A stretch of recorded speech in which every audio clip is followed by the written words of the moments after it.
Hey guys, welcome back to the channel. This is part 2 of Uzumaki Naruto, Birth of the New Demon King. If you guys enjoyed this what if, and want to see part 3 of it, comment down below, and let me know. The like goal for this video is 200 likes. So like this video, to let me know that you're interested in this series, and you want the next part. Check out my new videos of My Hero Academia what ifs in my second channel, and give it some love as well. Link is in the description. And go ahead and check out other what ifs in the channel. Before we start, please do support for more awesome content. Don't forget to subscribe and leave a like, and also share this video with your friends. So let's start this video. This changes everything. Dosu's mind was in shambles as he stared at the raven-haired boy with the markings of Orochimaru's curse seal spreading across his body. His chakra is incredible. There's no way we can compete with this kind of power. Ha! You're finally awake, Zaku said as he stepped towards Sasuke, a smirk on his features. Now I can finally kill you. Dosu was the only one who knew what that seal was, having seen it on 4 others who were Orochimaru's elite guards. He knew that his teammate didn't stand a chance against Sasuke as he was now, and tried to stop his fellow Odo ninja from attacking the Uchiha. Zaku don't. However, it was too late as Zaku held out his palms and shouted, "Extreme decapitating airwaves."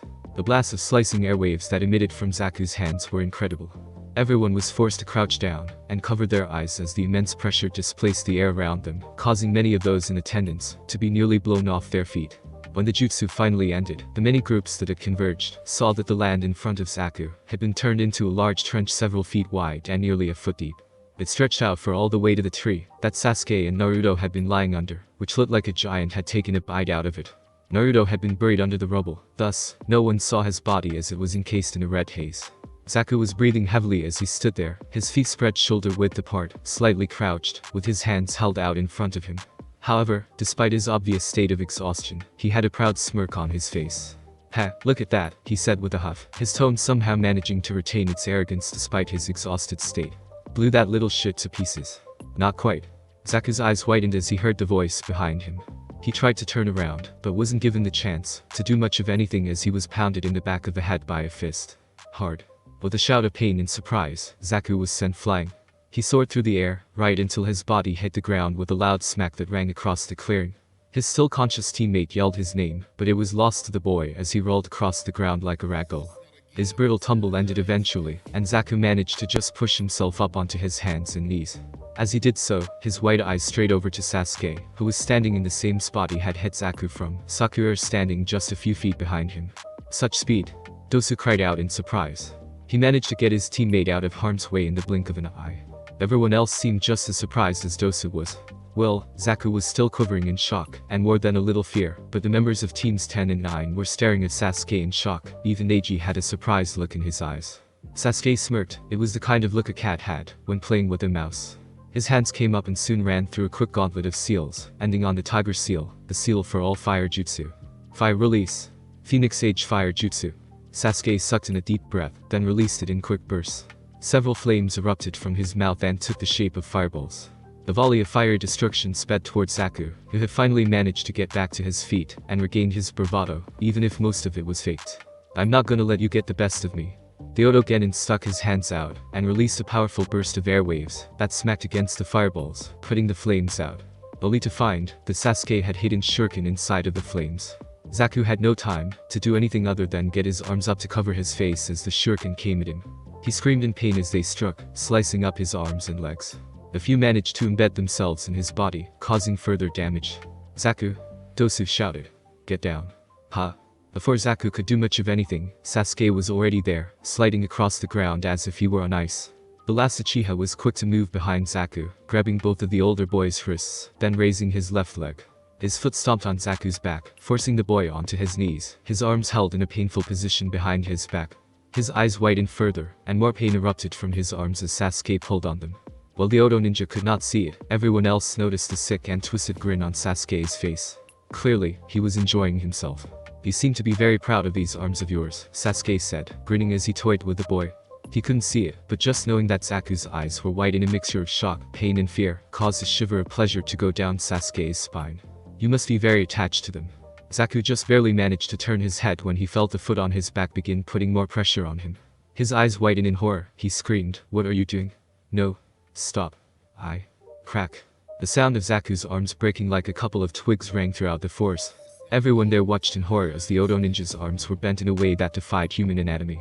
The arms were now mangled and twisted in such a way that it would be a miracle to get them fixed without a medical ninja or some very painful manual repositioning. Zaku, his senses overloaded with pain and his mind unable to fully comprehend what was happening, ended up passing out. His eyes rolled into the back of his head, and as Sasuke let go of his arms, he fell down to the ground with a dull thud. But the one arrogant enough to actually challenge him now beaten, Sasuke looked up at the others in the clearing. Everyone cringed at the insane gleam in his eyes, everyone except Sakura, who had hearts in her eyes, as she thought of how cool her Sasuke-kun was. Even Ino, who had been just as rabid a fangirl as Sakura, couldn't help but flinch at the bloodlust and evil intent radiating off of raven-haired genin. However, Sasuke ignored them. There were just pests to be dealt with at a later time as far as he was concerned. Now who's next? Sasuke said as he advanced on Dosu, who began backing away in fright. The Uchiha noticed this and grinned. Scared. That's too bad. I was hoping you would provide more entertainment than that other one, but it looks like I'm not going to get even that. However, before Sasuke could get to Dosu, another powerful chakra came crashing down on the clearing, this one so potent that everyone, even Sasuke, was forced to their knees as they struggled to breathe. No one could pinpoint the source of this power, mainly because no one could actually lift their heads to look. Only Niki would have been capable of seeing where the source was coming from due to his Byakugan, and he had been forced to turn it off, lest the chakra saturating the area blind him. Underneath the rubble from the tree where Naruto had lain, the red cocoon that had surrounded him exploded. The debris from the tree flew everywhere as a bright red light flashed across the clearing. Everyone was forced to close their eyes as a red light came over them. When it was over, they turned their attention to the tree where the light had come from, and were shocked to see a person standing there. He stood at about a height of about 167 centimeters, making him a little over a head taller than Sasuke. He was not wearing a shirt, allowing everyone to see the rock-hard and compact muscles that ran along his chest, abs and arms. Streamlined, that was the closest word any of the people there could think of for his body type. He wasn't big, nor did his muscles bulge like what people would see from a bodybuilder or pro wrestler. However, he was ripped, his muscles were defined, and cut in a way that made them look as if they had been chiseled from stone. Even the most minuscule of movements caused them to twitch and flex. His pants, which were straining against the man's muscles, were bright and obnoxious orange that very few people would be caught dead wearing. They were also familiar, though no one there seemed capable of making the connection as they were still trying to make their brains work again. He had on blue shinobi sandals and a Konoha headband wrapped around his head, keeping his waist-long mane of spiky golden blonde hair out of his face, allowing them to see a pair of deep blue eyes. His face was lean, masculine, with a well-defined jawline. The only oddity to his features, which really did nothing to detract from his image, with a small pair of fang-like canines jutting from his upper lip. Had the situation not been so serious, both Ino, and quite possibly even Tenten, would have likely creamed themselves from just looking at the man's face and body. He had the kind of looks that seemed almost divine, like someone had seen God and decided to chisel out his features in stone. Any woman that saw him would claim the man embodied perfection. The blonde man walked out of the large hole he had made in the tree and looked around, eyeing each of the people there. I wonder what the hell is going on here, the man questioned in a deep voice, though it was clear the man was talking to himself. He did not seem particularly concerned about the situation he was in. If anything, he seemed amused. Sasuke looked at the man who was radiating power like beacon with jealousy. This man's power was even stronger than the one he was using. That power should be his. Who the hell are you? Sasuke demanded to know, his Sharingan eyes glaring at the man. Combined with the curse mark, it made for an intimidating sight. But before him did not seem fazed in the slightest. Instead of cowering like most would have, he smirked. I'm surprised you don't recognize me, team. It hurts to know that my own teammate can't even figure out who I am. Sasuke narrowed his eyes as he registered what the man said. Dope. Everyone looked over at the blonde in shock when they heard Sasuke's words.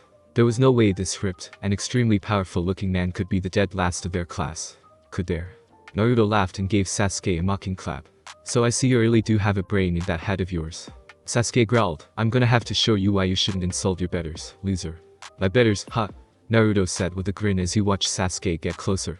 To him, the boy was moving in slow motion. The blonde watched and waited, not even bothering to react until Sasuke was right next to him and preparing to send a punch his way.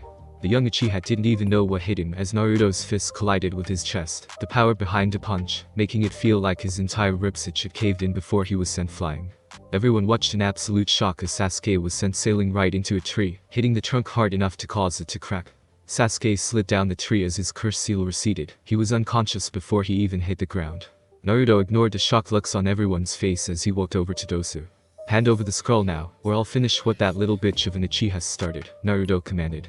Dosu gulped as he grabbed his scroll. He knew better than to mess with someone who could defeat Sasuke with his curse seal so easily. Here, will you let us go? Dosu asked as he tossed Naruto his scroll. Naruto caught the scroll and looked at it. Nodding with a satisfied look, he pocketed the scroll and gave Dosu a dismissive wave. Yeah, you can leave. Dosu held in a sigh of relief as he picked up Zaku and Kin, throwing one over his shoulder and the other in an underarm carry. Naruto waited until Dosu was out of sight, before turning around to face the Konoha Genin. Yo, he said with a wave. Everyone looked at him, still stunned. Naruto? Shikamaru asked, his tone unsure. Well, he felt this was the best guess he had, mainly because of the kill me orange pants the man was wearing. It was still hard to believe that this man was the obnoxious loudmouth they had known at the academy. Shikamaru couldn't help but wonder what happened to the blonde. They had all seen him lying under the tree with Sasuke, and he had most definitely not looked like he did now. Which meant that something must have happened between those few seconds during the recent battle between Sasuke and the Oto ninja. But what? Shikamaru wondered. Unfortunately, even he couldn't come up with any explanation as to Naruto's extraordinary transformation. Naruto rolled his eyes. Who else would I be? The fucking Tooth Fairy.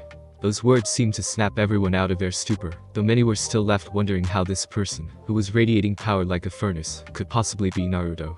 Sakura, however, did not care as she remembered what Naruto did to her Sasuke-kun. Her eyes quickly became enraged as she stood up. She began to march over to Naruto, her march quickly turning into a run as she shouted, Naruto, no baka, look what you did to Sasuke-kun.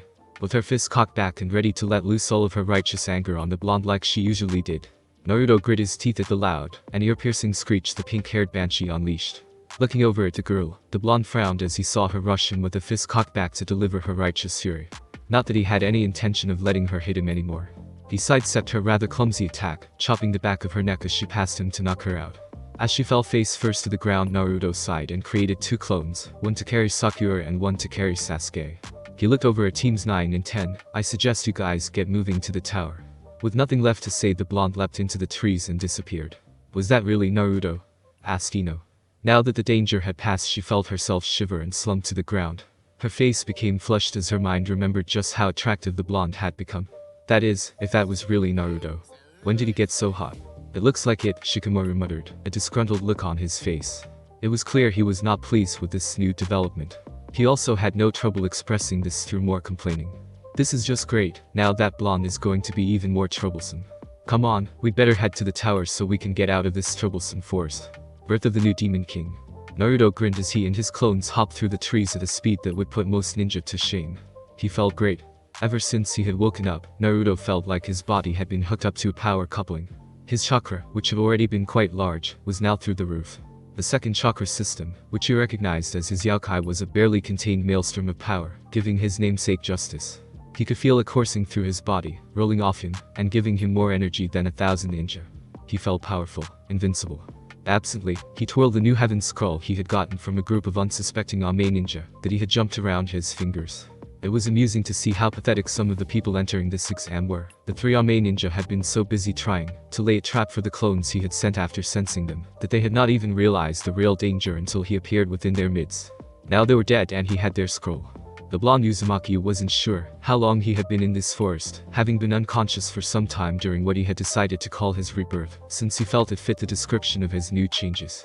Currently, he and his clones were making their way towards the tower in the middle of the forest of death. He wanted to get there within the next hour. Ugh. Naruto looked over to see Sakura starting to wake up. Her body was stirring, and her eyelids were beginning to flutter. A frown marred the blonde's face. He didn't want to have to deal with the girl shrieking right now. Thankfully his clone noticed too and made sure her head hit on a tree branch, so he would not have to listen to the pink-haired girl screaming. The blonde took a moment to wonder just what the hell his old self had been thinking when he thought he was in love with that girl. She was nothing more than an overly loud and abusive fangirl, one who used every opportunity she had to degrade and hit him. His thoughts on his former stupidity and liking a banshee like Sakura didn't last long, however, since he had far more important things to think about. Several minutes later, Naruto found himself standing in front of one of the doors leading into the tower. After kicking the door open, Naruto walked in and looked around. The room was fairly large, with several red columns on either side acting as supports. The walls were bare and gray, with cracks and stains that showed just how old this tower really was. The tiles were white, and while the walls were in rough shape, the tiles looked almost brand new. Strange. Soon enough, the blonde's eyes landed on a large poster hanging on the wall opposite the door. Naruto's keen eyes were quick to pick up what it said. Realizing it was a riddle and what it meant, Naruto created a clone and handed it the heaven scroll. The clone looked at Naruto, and seeing him nod, they both opened their scrolls at the same time. On the inside of both scrolls were massive lines and squiggles. They varied in size, shape and length, all of them written around a circle that seemed to be the base. It took a moment for the blonde to recognize the symbols as seals, but when he did, his eyes widened as he realized what they likely meant. With a shout to his clone, both he and his doppelganger were quick to toss the scrolls away. The two scrolls hit the ground, forming an X as the heaven scroll landed on top of the earth scroll. There was a burst of smoke, and when it cleared, Iruka was standing in front of Naruto. Iruka was a man of average height and build. He had brown hair that was being kept in a ponytail, dark eyes and a scar that ran across the bridge of his nose, which he has had since his youth. He was wearing the standard Konoha shinobi outfit complete with forehead protector, sandals and flak jacket. The only difference between his outfit and most others was that he had the sleeves rolled about a fourth of the way up his arms. Iruka-sensei, Naruto said with a small smile on his face as he saw one of his only precious people. Iruka was the first person to believe in him besides the Hokage, and one of the only people that Naruto considered family. Hello Naruto, Iruka trailed off as he got a look at the new Naruto. His eyes widened in shock, and for a second, it seemed he had been struck speechless. The scarred man managed to recover admirably, however, and was quick to ask, "What happened to you? You look different?" Naruto finished for Iruka with a shrug and a grin. "Let's just say my bloodline awakened and leave it at that." "Bloodline?" Iruka asked in undisguised curiosity. "I didn't even know you had a bloodline." "Yeah, neither did I," Naruto said sardonically. At seeing Iruka's curious look, he added, "I'll tell you about it later, sensei. Right now, I'm still trying to wrap my head around it." Iruka nodded. He was about to speak some more when he noticed Sasuke and Sakura knocked out on the floor a little ways away. His gaze turned curious as he looked back at Naruto. What happened to them? Naruto turned to look at his two teammates, then looked back at Iruka and shrugged. Sakura got knocked out during our fight with Samoto Ninja, and Sasuke got knocked out when this weird lady who can summon snakes gave him a heki. Both were the truth in a way. Sasuke had been knocked out after receiving that mark. Naruto had just had to knock him out again, so he would not try to do something stupid. And Sakura had been knocked out when Naruto fought those Oto Ninja. She just hadn't been knocked out by the Oto Ninja. However, small details like that really didn't matter. Iruka paled as he heard the part about them fighting someone who could summon snakes. Only two people had that ability, and one of them was an S-ranked traitor. If he was in Konoha, then it could only mean trouble.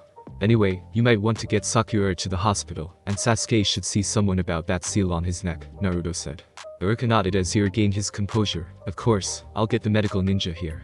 In the meantime, why don't you head over to room 232 and get some rest? You have 2 days until the second part of the exams end. Naruto nodded, right. At that very moment, Naruto's stomach made itself known with a loud gurgle. Naruto gained a sheepish expression on his face as he rubbed the back of his neck. Iruka-sensei, do you know if there's a cafeteria here?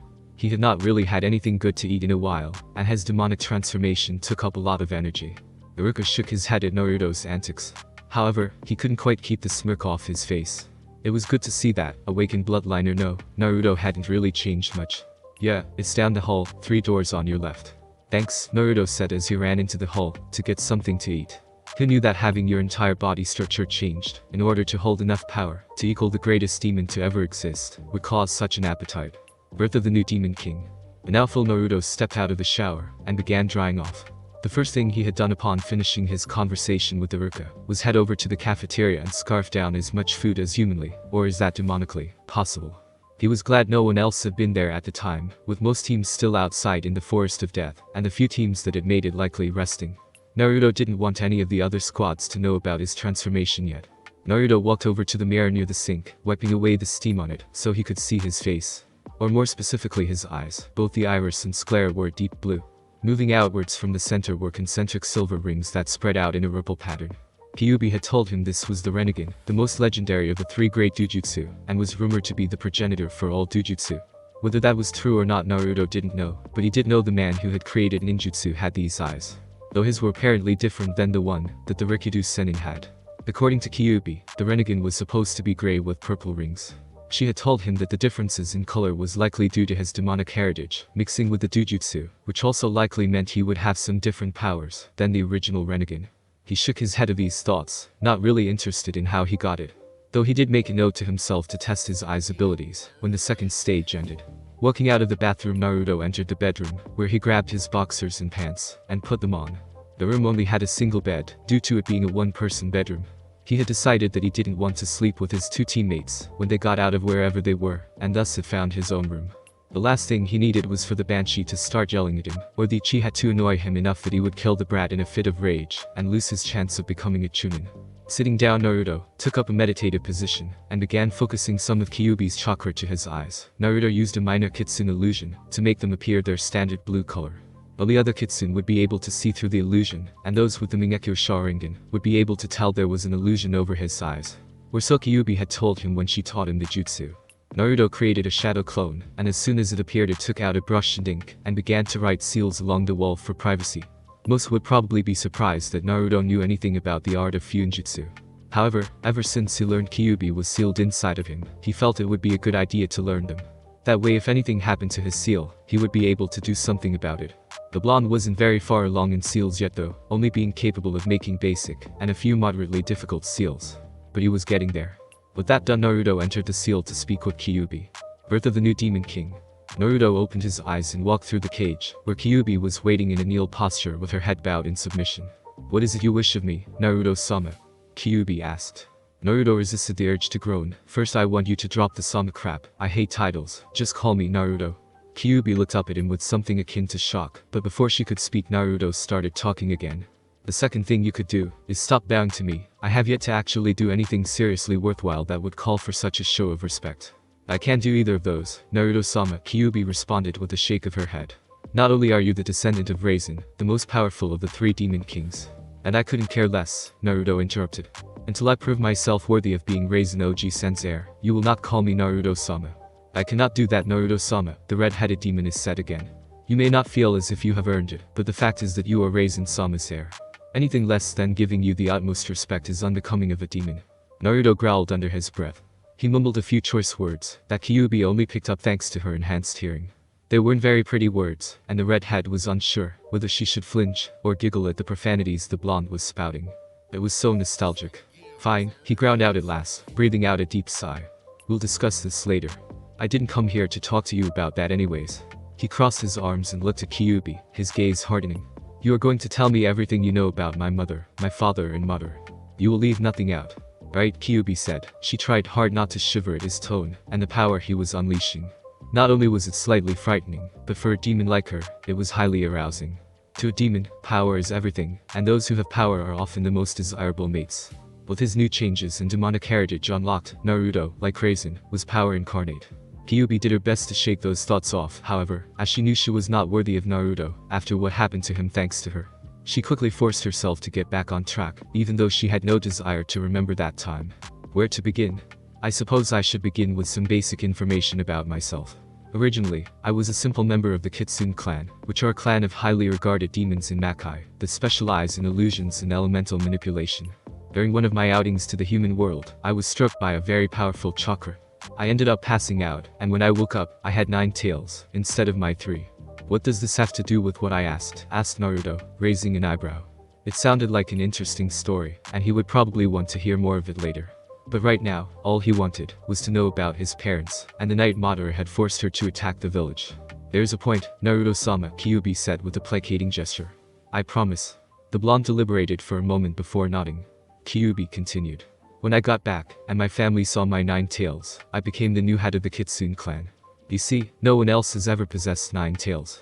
The amount of tails a Kitsune gains is equal to the amount of power they possess, and none had ever gained more than 8. In my clan we have a legend, one that states the Kitsune to gain 9 tails shall become the ultimate power and lead our clan to prosperity. In a way that did happen. With my power I was on par with 2 of the demon kings of Makai, able to fight them one-on-one and hold my own. Only Raizen was stronger than me, but he had recognized my power, and I had been given a place at his side as his second in command. Life was good for my clan after that," she continued in fond remembrance. Her eyes glazed over slightly and a soft smile touched her lips. Even though Naruto was still slightly angry at her for attacking the village, manipulated or not, he couldn't help but think about just how beautiful she looked right now. Kyuubi was unaware of his thoughts, and thus continued without interruption. "I held one of the most prestigious positions, and my clan was highly respected by others. However, after Raizen died my clan was forced to take up the vacuum he filled. We were successful, for a while, but the power gap between Raizen and myself was vast, and it wasn't long before those seeking to gain power for themselves plotted against us. The 2 demon kings decided to work together, and created an army that marched on our territory. We fought, of course, we fought with everything we had, but in the end, it wasn't enough. Most, if not all of my clan was killed, and I was cast out. I ended up making my way to the human world, where I decided to live until I was able to retake the throne that I had been tasked with guarding. During that time, I traveled a lot, never staying in one place for too long. Everything was more or less fine, until he came. The way Kyuubi spat out the word he with such vitriol, let Naruto know just how much she hated Madara. It happened so fast that I barely remember what happened. He somehow placed me under his control, and then reverse summoned me to a plane where I was forced into battle against Senju Hashirama. As you know, that battle ended up with me being sealed. I was rather angry about that. Now, not only would it be impossible for me to gain enough strength to retake Raizen-sama's throne, but I was sealed in some damn ningen. For years I tried to escape that prison. However, all my attempts ended in failure. Worse still, that woman was able to use some kind of chakra chains to keep me tied down like some kind of animal. Kyuubi's breathing had become slightly ragged as she remembered how she had been treated by that woman. Oh, how she hated the looks of pity she had received.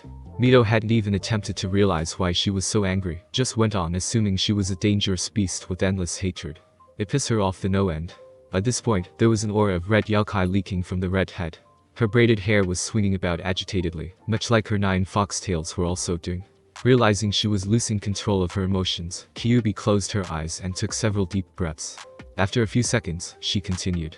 I had hoped that I would be able to escape when she died, but it seemed they realized what would happen, and decided they didn't want to lose me. I ended up being sealed inside of your mother, when Mito was at the end of her life. I had almost given up hope of escaping when Madara let me loose, and, well, you know the rest. Naruto nodded. Everything made sense now. From the reason he had the Kyuubi sealed into him, to the reason why the Kyuubi had ever been sealed in the first place. It was hard to believe. Had Kyuubi told anyone else, not that she would, they likely wouldn't have believed her. But Naruto, having already met Raizen, was more or less forced to believe her words. They did, after all, coincide with what his ancestors said. I appreciate you telling me this, he said at last, shaking the lingering thoughts away, so he could address the woman in front of him.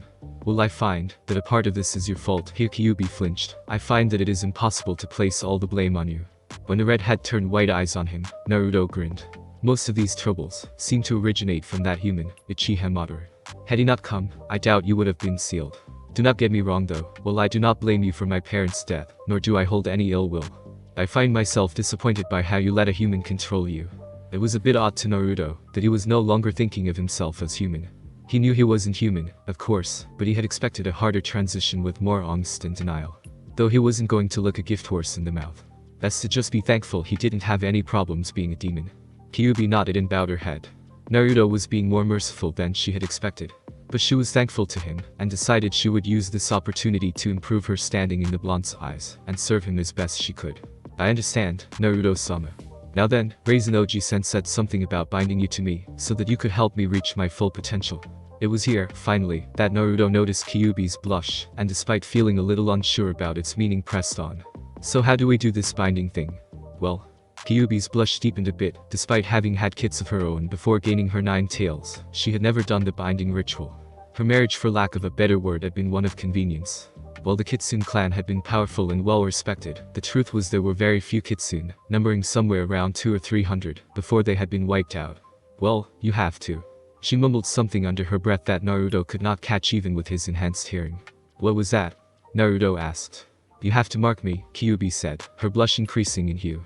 Naruto's eyes fluttered a bit as his mind went through some of the pieces of information that Raizen had imprinted in his mind. It was an odd process, and it seemed that learning more about his heritage required keywords being said. Otherwise, he was sure that the information would have come to him sooner, and he would not have had to ask about the process. What he didn't know was that Raizen had done this, so that the blonde's mind would not overload from gaining more information than it was prepared to handle. Given that there was thousands of years worth of knowledge locked away in Naruto's head now, it was probably a good idea. He found what he was looking for, and soon enough, he was blushing as well.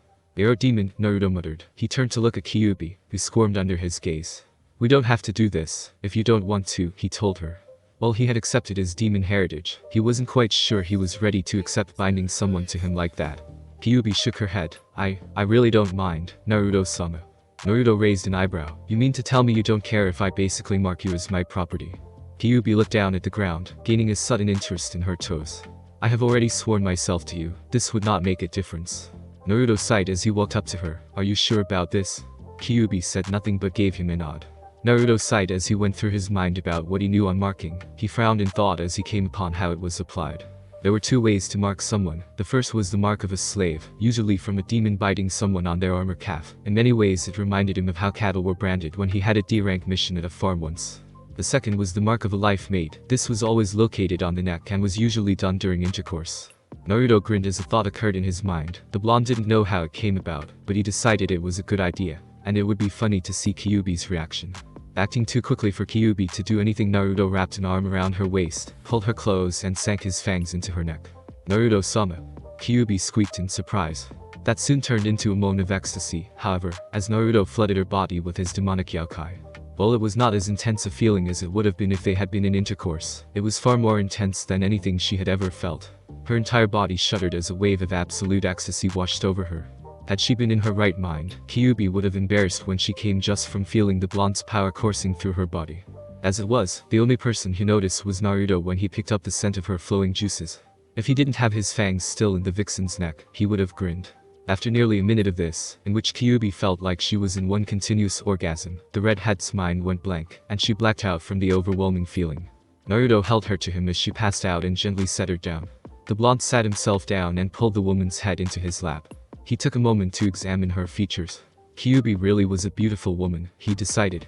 Absently, he wondered why he wasn't blushing from that thought. Had it been just a few hours ago, he would have been a mess for even thinking something even remotely perverted. As it was, he felt no real embarrassment about his thoughts, nor was he embarrassed about his desire to mate with Kyuubi. Which was another surprise, considering just moments ago he had still been angry at her for his parents' death. These thoughts left him, and the blonde blinked in surprise when he saw himself begin to fade from the seal. Birth of the New Demon King. Naruto opened his eyes and found himself in his room again. He blinked a few times as the memory of his clone working on the seals hit him. It was very strange, like seeing out of another pair of eyes that were not his own. Of course, given that they were his clones, they technically were him, but it didn't change the fact that the whole thing felt weird. I wonder why I never noticed that I get the memories of my clones before. Naruto asked himself. He'd been using the Kage Bunshin no Jutsu for months now. Ever since he had learned it from the forbidden scroll of sealing during that Top Academy graduation exam that traitor Mizuki said he could do. It was the jutsu he had used the most ever since. Then again, that could be why. Whenever he made clones, it was never just one or two. Naruto normally spammed out several dozen at the very least. Perhaps that was why he never noticed. He simply used so many of them that the feedback effect was negated so as not to put undue stress on the mind. Whatever the case was, he would need to think of a use for this new ability soon. Before he could think further on the subject, his mind was pulled away by something unusual happening. He looked down in surprise when he saw red chakra coming out of his seal, and became shocked when it began to form a shape that he recognized as distinctly feminine. Soon enough the shape was completed, and Naruto found his still sleeping Kyuubi lying on his lap. The first thing he noticed about her was the content look on her face as she dozed. Her beautiful features were carved into a content smile that made her look like she was having a very pleasant dream. The second thing he noticed was that she was completely bereft of clothes. Naruto would have wondered why, but in that moment found he truly could not care. The blonde found his eyes wandering over Kyuubi's form, the two large, beautiful mounds that made up her bosom, with their dark pink nipples and areola. Her breasts rose and fell in time with her breathing, jiggling ever so slightly to show that they were firm yet soft. Her thin, lithe waist flared out into perfectly proportionate hips and a firm ass. Mile-long legs that seemed to go on forever, and a patch of red pubic hair stood out just a little bit above her sacred area. As it was only through sheer will, which even as a human had been firmer than the strongest steel, kept him from mating with her. While getting his urges under control, he wondered how she was out of the seal, but given how soon she had come out, since he had given her his mating mark, he figured it likely coincided with that. He created a shadow clone with his demonic yokai, so that it would last longer. Being careful not to jostle the sleeping demoness, Naruto stood up and gently set Kyuubi in the bed. He was about to let go of her, but Kyuubi, as if sensing him leaving, latched onto him, pulling him down on top of her. Before he was able to react, Kyuubi rolled over so she was now on top, where she began to cling and nuzzle into his chest, sighing in content. Naruto soon became distinctly aware of the feminine assets pressing themselves against his body, and was hard kept not to pass out, or keep Naruto Jr. from waking up. He turned to his clone and glared when it began to snicker, continue to laugh, and I'll use the replacement jutsu on you. You say that like it would be a bad thing, his clone said. The clone had a point, though Naruto didn't appreciate the smart-ass comment from it. Just go. Transform yourself into a random shinobi and get some real clothes. Remember, get something that will be concealing for now. Naruto looked down at Kyuubi. Also make sure to buy some clothes for Kyuubi. Her size is 98-48 to 96. I wonder how I knew that, he asked himself, before determining the reason was unimportant. Alright, his clone said dismissively. The Naruto clone looked at him, gave his creator a cheeky grin. Have fun being an oversized plushie. Naruto did not get to say anything as his clone ran over to the window and disappeared in a burst of speed. With nothing else to do, Naruto sighed as he continued trying not to allow his lower head do his thinking. Eventually exhaustion got to him and he fell asleep as well. Birth of the new Demon King. The next morning was rather interesting for both Naruto and Kyubi. The two had refused to look at each other all morning. Well, Kyubi refused to look at Naruto. Every time he had tried to get her attention, she would look at him for a second, before flushing bright red and looking away. It was clear she was embarrassed, and Naruto couldn't help but find her flustered state adorable. Naruto sighed as he finished drying off and got dressed in his new clothes. A pair of dark black pants that were slightly flared out to hide his new muscles. A black sleeveless shirt, bandages that he had managed to dye orange wrapped around his arms and legs. Despite his new demonic blood, his love for orange could not be denied. A pair of black closed-toed ninja sandals with steel tips. Black fingerless gloves with a non-reflective gray metal plating on the back. Black forearm protectors and a new black headband. Over all of this he threw a long black cloak that reached down to his ankles, and came with a hood that hid his face, and wore a face mask similar to Kakashi's. Finished changing, Naruto walked out of the restroom to see Kyubi look up, only to look away a second later with a bright red face. "It's your turn," Naruto said. Well, he wasn't embarrassed about waking up with a naked Kyubi on top of him like the vixen was. He knew that being in such close physical contact after having gone so long without was going to take some getting used to. He couldn't even begin to imagine how Kyubi felt. After all, she had been sealed for Kami only knew how long. Kyubi mumbled a thanks as she walked into the bathroom. Naruto heard the shower turn on, and decided to get some more sleep. Moving over to the bed, he flopped on it, and closed his eyes. Birth of the new Demon King. Kyubi sighed as she got out of the shower, feeling much more in control of herself than she had the half an hour before she had first got into the shower. It had been nice, luxuriating in the feel of the warm water stinging her back, the way the droplets had traced patterns down her skin. It had been so long since she had actually taken a shower, having been sealed inside of Naruto for nearly 13 years, Kushina for over 20 years and Mito for over 80, so she had taken this opportunity to get as much enjoyment out of the relatively simple act as possible.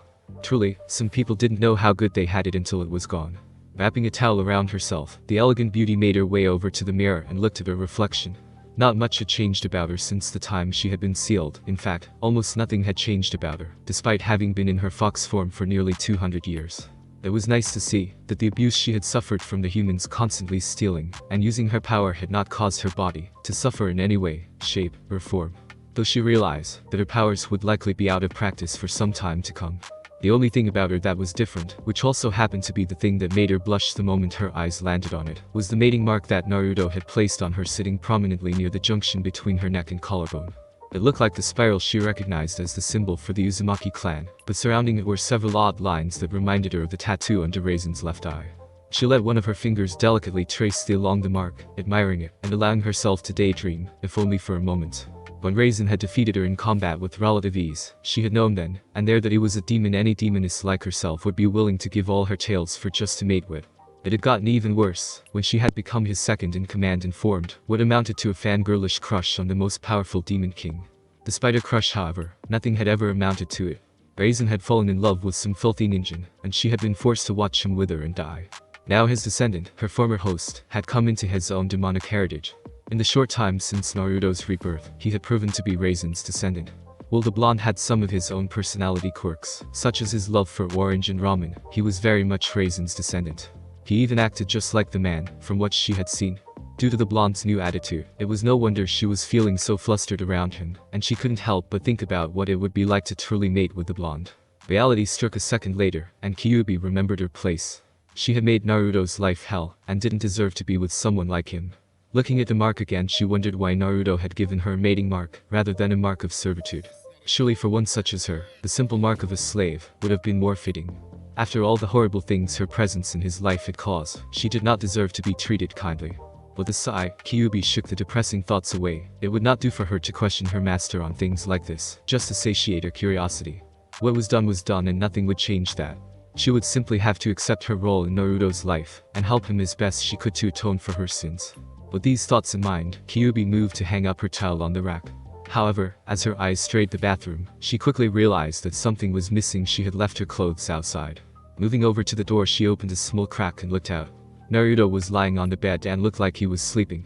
That was good. The last thing she needed was for him to be awake and see her in such an embarrassing state. Looking around a little more, Kyubi saw the new clothes Naruto had bought her. She quickly squashed down the warm feeling that thought brought her, lying on a chair several feet from the bed that the blonde was laying on. Wanting to get her clothes quickly, Kyubi rushed into the room and grabbed the clothes she was going to wear. She had just turned around to make her way back into the restroom, only to stop when a voice spoke up behind her. You know, if I didn't know any better I'd say you have an exhibitionist streak. Kyubi turned and blushed heavily as she saw Naruto, wide awake, and with a cat that ate the canary look on his face. Naruto's grin increased as he spotted the blush. Or is it that you just wanted to give me a good show? Kyubi let out an eep as she raced into the restroom, completely embarrassed at her master having seen her in her nude state. Well, it was true that her body belonged to him. She had only ever been seen nude by one person. And after she had done her duty for the clan and had a kid, they never even saw each other afterwards.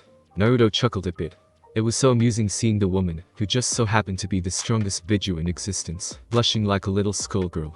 However, as soon as the thought came and went, confusion took its place. Why had he just done that? It didn't make sense. He had never flirted or teased a girl before, ever. The closest he had gotten to flirting would be how he would loudly ask Sakura out on a date when he had still been an attention-seeking idiot.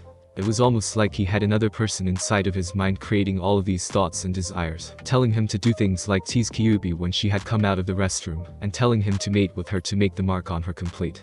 What he didn't know was that due to his demonic heritage, and the power he now had flowing through him, as well as his potential being unlocked, his mind was beginning to reform into what it would have been, had the Haki Fuin, a trigram sealing style, not sealed up his demonic properties. This gave him an enhanced IQ, along with a libido, that would put any human or demon to shame. His little teasing episode a few seconds ago had been nothing more than instincts talking. He decided then and there not to worry, whatever was happening did not seem bad. He had learned long ago not to look a gift horse in the mouth, and this certainly seemed like a gift. After all, who else can say they can make the Kyubi blush, he thought with a chuckle. He was shaken from his thoughts, when the restroom door opened. Looking up he saw a still red-in-the-face Kyubi, only now she was clothed, much to his disappointment. She was wearing the red kimono he had gotten her, which was similar to the one she had in his mindscape, except there was no V-cut to show her cleavage. That was a bit disappointing, but he kept that thought to himself. Naruto smiled at her as he let his eyes wander over her body, feeling a smirk come to his lips, as he felt her embarrassment increase further. He could almost scent her embarrassment pouring off her in waves. Or were those pheromones? You look good in that, Naruto complimented honestly. Kyubi looked away as she desperately tried to get rid of the increasing redness on her face. It didn't work, obvious from the way Naruto chuckled at her, but there wasn't much she could do. Thank you, she stuttered, inwardly cursing how weak and flustered she sounded. Why is it that I can't seem to stop from blushing around him? She wondered. In all her 1,000 years of life she had been proclaimed as one of the most beautiful women in the demon world, even by those who were not of Kitsune descent. Men had doted on her hand and foot in the hopes of getting her in bed with them. She had turned down every single one. In fact, had it not been for her father, she would have never gotten married. Yet this boy, who, despite being the next heir to one of the 3 thrones of Makai and a descendant of the strongest demon to ever grace the earth, was still only a boy nearly 988 years her junior, somehow made her heart flutter several thousand miles per second. It shouldn't have been possible. Kyubi, Naruto said, getting the young-looking woman's attention. He gestured for her to sit next to him, lightly patting the spot beside him on the bed. Kyubi hesitated for a moment before doing as asked. Despite her embarrassment, the beautiful redhead managed to retain her natural grace, somehow making the act of sitting down look like an art form. For a while the two were silent. Naruto just watched her for a moment before deciding to speak. The first thing I need to ask, is there some way you can hide your presence? If people saw me with a girl they had never met before it would get pretty suspicious, he explained as he saw her quizzical look. Kyubi nodded. Yes, if you want I can use a Kitsune illusion to become invisible. Only those who hold a dujutsu would be able to see through it. However, even they would not be able to see me, just the energy I was emitting. Naruto thought about that for a moment before he shook his head. That would not work. Both my teammate and my sensei possess the Sharingan, so they would get suspicious if they saw a mass of energy following me. I can also transform into my full Kitsune form and act similar to that dog that follows the cocky boy who reminds me of you, Kyubi suggested. Hey, Naruto said in an indignant voice, I'm not that bad. Kyubi grinned, pleased that she could get him back for his teasing this morning. Maybe not as bad anymore, but you were definitely a loudmouth until recently. Naruto grimaced. Yeah, well, a stupid Jinchuriki is a Jinchuriki that isn't perceived as a threat and gets beaten far less. Kyubi winced at that, knowing that was the true reason he had always acted as he had. Naruto sighed when he noticed her crestfallen expression. He placed an arm around her shoulder in a half embrace. Don't worry about, I already said it's not your fault. Kyubi smiled, not resisting the blonde's pull as she laid her head on his shoulder. She knew Naruto was likely to embarrass her by bringing this up sometime along the line, but for the moment his presence was comforting. "We should probably get going," Naruto said after a moment's silence. Kyubi lifted her head and looked at him. "Get going where?" Naruto gave her a grin. "Well, Sakura and Sasuke are likely to be awake by now. They'll probably come looking for me at some point. And I don't know about you, but I have no desire to be anywhere near them right now." Naruto stood up. "So I'm going to find some place to train until the second stage ends, or at least some place those two won't think to look until the next stage of the exam." Kyubi gave a nod of understanding as she was engulfed in a red light. When the light died down, Kyubi had turned into a small fox kid. The demoness hopped on Naruto's shoulder. She wrapped herself around Naruto's neck like a scarf as the blonde put up his hood. Naruto left the room to find a place to go train, hoping Kyubi could help him better understand his powers before the second stage ended. Birth of the New Demon King. Naruto resisted a sigh as he ignored the stares he was receiving. Most of the people there were probably wondering who he was, or why he had changed so much. He knew that most people had heard about what had happened in the Forest of Death from Ino, who had always been the biggest gossip queen in the academy. So he could not blame people for staring at him. Still, it was very annoying and he wished they would stop. "Maybe if I cracked a few skulls in." He shook his head and instead of paying attention to the stares he was receiving, Naruto looked around to see who his competition was. Aside from his team, 5 other Leaf teams had made it past the second stage, most of which were Genin teams like his own. There was also the Odo team that had given him their scroll. The man who Sasuke had beaten before he had woken up was looking very surly, with something of a petulant pout on his face, and his arms were in a sling. The mummy, Naruto had taken to calling him, was hard to get a read on, though he didn't look too worried if his lazy posture was any indication. It was the female of their group that garnered most of his attention, however. The girl looked uncomfortable for some reason, and Naruto got the distinct feeling that she did not want to be there. The only other team to have made it past the second stage was the team from Suna. The one known as Gar was much shorter than the average male, standing somewhere around 146, maybe 148 centimeters in height. He had short, spiky, auburn-colored hair, and a pair of jade-green eyes with mostly invisible pupils. Two things Naruto noticed about him immediately were the large black rings around his eyes, making the kid look like he was suffering from insomnia, and the red kanji for love on his forehead, where his forelocks were parted in order for the symbols to be displayed.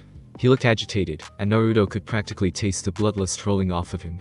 However, very little of Naruto's attention was actually focused on the redhead. No, his mind was more focused on the sandy-haired blonde that was his female teammate and sister, and the Odo Kunoichi.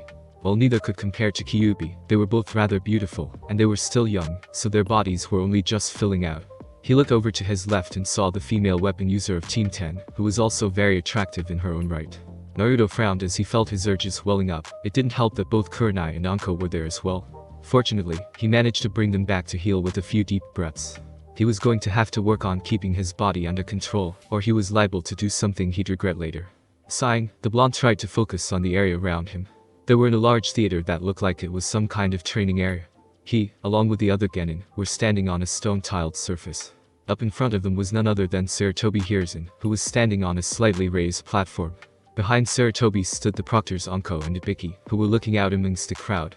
The Jonin sensei were also there, along with several Chunin who were acting as judges. The only thing Naruto couldn't really get over was the large pair of forearms that were sticking out of the wall behind the Hokage and proctors, the two appendages having moved until their hands were together and forming a ram seal. Really? How weird was that? Out of 78 people at the start, 21 of them actually made it in time, Anko thought with a frown. She sighed. When I said I was going to cut them in half, I was thinking more along the lines of single digits. Anko looked around at all of the genin present when her eyes landed on the mysteriously cloaked figure. The thing I can't figure out is who that is. I heard the rumors of the seemingly transformation of the Kyubi Gaki, but I'm not sure if this can actually be him.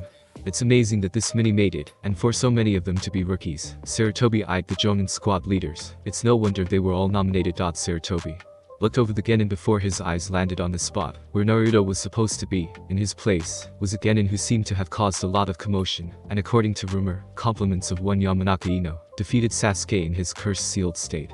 As if feeling Sarutobi's eyes on him, Naruto turned his head and stared. The Sandaime found himself almost frozen as power flowed out of those blue eyes. Despite the feeling of overwhelming power from them, the old Hokage was able to tell it was Naruto. There may be some truth to those rumors. I'll have to talk to him after the preliminaries. To everyone who made it this far, congratulations in passing the second stage of the Chunin Exams, Anko said. Listen carefully as Hokage-sama explains the third stage of these exams. Before I explain the third stage of these exams to you, there is something I would like you all to know, Sarutobi said by way of introduction. That is the true reason for these exams that seemed to catch many of the Chunin hopefuls off guard. The only one who did not seem to be caught off guard was Naruto. Not because he knew where the Sandaime was going with this, but quite simply because he didn't care. Instead, the blonde shinobi turned his thoughts inward, connecting his mind to Kyuubi's. "Nay, Kyu-chan, can you teach me more about my powers after this stage ends?" asked Naruto. Kyubi was so glad her fur was red, or Naruto would have seen her blushing up a storm from the new pet name and affectionate suffix. Despite her embarrassment, she dutifully informed him of what he would eventually learn. "There are many things I will teach you aside from controlling your power. Most of what you will focus on for now are speed techniques and energy techniques. They are standard things demons know, but are the building blocks for greater and more powerful attacks." Naruto nodded. "When you say speed techniques, what do you mean by that?" Kyubi moved a bit, to get more comfortable around Naruto's neck, though she was also careful not to let herself be seen. "Basic teleportation, it's something all demons can do to an extent. The more power you have, the better you can do it. Of course, it also requires good control over your yokai." "I see," Naruto said. Hearing Kyubi talk about a technique designed to increase one's speed intrigued him. He knew from his reading that the Yondaime was famous for his Hiraishin, Flying Thunder God, a jutsu that teleported him to a kunai with a shiki on it. It was what gave him the nickname Kiroi Senku, Yellow Flash, during the Third Great Ninja War. If the demons had something like that, it would be a useful power to have in his arsenal. The blonde was snapped back to reality as Sarutobi finished his speech. "Before we begin the test, there's one thing I must tell you." Sarutobi looked at the genin standing below him. "This is not just a test, it is a life-risking battle with your dreams and prestige on the line." "I don't care about any of this," Gar said. Despite his monotone voice, Naruto could sense his aggravation. "Just get to the point, and tell about these life-risking battles." "Actually, Hokage-sama, as the referee, please allow me to explain the match," said a jonin who appeared crouching before the Sandaime. "Very well then," Sarutobi said with a nod, taking a step back. The man turned around and Naruto gained an incredulous look at his sickly appearance. The man looked like he would fall over any moment. He was dressed in the uniform of the standard jonin. The only difference was his headband was being used as a bandana. He also had a sword strapped to his back. Naruto thought the man should be in the hospital, not participating as a proctor in the Chunin exams. "Hello everyone, I'm Gekko Hayate. Before we can begin the third test, I need to inform you that there will be a preliminary round." "Why do we have to have a preliminary?" asked a confused Sakura. "Why can't all the people who made it this far continue?" Hayate coughed into his hand as he looked over at Sakura for a moment, before explaining himself. Because the first two exams may have been too easy this year. We just have too many people. According to the rules of the Chunin exam, we must hold a preliminary, to reduce the number of people participating for the third test. As Hokage-sama stated, there will many prominent guests attending, and if the fights take too long we may run out of time. Anyway, for those who aren't feeling well or those who like quitting, please step forward now, since we will be starting the preliminaries immediately. Kabuto raised his hand. "Proctor-san, I quit." Hayate nodded. "Very well then, you may go." As Kabuto walked off, a voice spoke up, catching the attention of the entire room. "So you're leaving, huh, Kabuto?" Naruto snorted. "I guess I shouldn't be surprised you failed 7 times. You probably gave up each time you made it this far. You're such a pussy." He chuckled as he saw the white-haired genin glare at him. With his enhanced senses, Naruto could easily smell the scent of snakes wafting off of him. They reminded him of that woman in the Forest of Death, who after thinking about it realized that it could not have been woman at all, given that the person could summon snakes. It was easy to tell who had attacked him after that. After all, that man had been a candidate for 4th Hokage at one point. And if there was anything Naruto knew about, it was anything and everything Hokage. Kabuto grit his teeth as the cloaked blonde insulted him, but calmed himself. After all, it would not be a good idea if he showed his true skill, or give the Hokage reason to believe he was a spy. As Kabuto calmly walked towards the arena door, he smirked. "Your time will come soon, Naruto-kun, and when it does, I'll be there to watch." Sarutobi frowned as he watched Kabuto walk through the door, Naruto's words ringing in his ears. The blonde's comment, inane as it might have been, had put him on alert. The Sandaime decided he would have some man trail Kabuto once the preliminaries ended. With Kabuto gone, Hayate turned to the rest of the genin to see if anyone would quit. When it was clear they would not, he began to explain the rules of the preliminaries to them. Basically, the matches would be one-on-one. The fight would continue until someone was unconscious, gave up, or was killed. The names of who would be fighting were decided randomly and shown by an electronic screen on the wall above and behind the Hokage. Once the rules were explained, the screen shuffled through names before landing on 2 names. Thanks for listening. I do hope you enjoyed. If you want a next part of this video, like, subscribe, and comment down below, and turn on that bell notification. And also check out the other videos that I have created, and enjoy. See you in the next video. Peace.